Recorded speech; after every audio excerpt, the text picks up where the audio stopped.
At mahigpit na nga yung seguridad nga dito nga sa New Quezon City Jail Male Dormitory kung saan ikukulong si Senator Jinggoy Estrada at iba pang kapwa-akusado. Ang sitwasyon doon, live na tinutukan ni Dano Tingkung. Dano.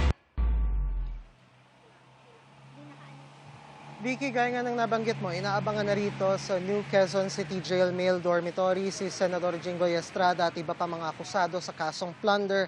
At kanina pa nga mahigpit ang seguridad sa paligid at partikular sa entrada nito.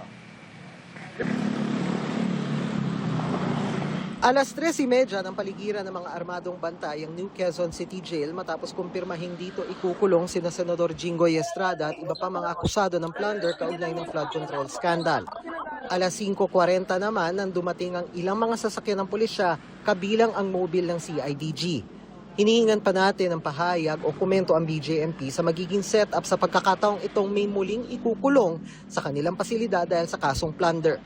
Hindi pa malinaw sa ngayon kung magkakaroon ba ng sariling lugar ang mga akusado o kung makakasama nila si dating Senador Bong Revilla na dito rin nakapiit. Pero hindi na bago ang tagpong ito sa mga otoridad.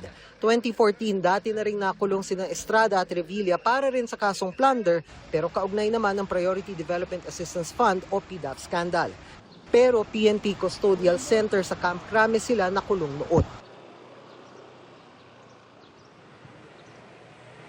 At Vicky, sa mga oras na ito na sumasahim papawid tayo mula rito sa labas ng New Quezon City Jail Male Dormitory, nakisama yung panahon. Medyo tumigil ng konti yung malakas na ulan na nararanasan natin kanina pang hapon. At yan nakikisama sa inaasahang pagdating nitong convoy na kung saan naroon si Senador Jinggoy Estrada anumang oras mula ngayon pag-alis nila mula sa Sandigan Bayan papunta dito sa New Quezon City Jail, Vicky. Maraming salamat sa iyo, Dano Tingkungko.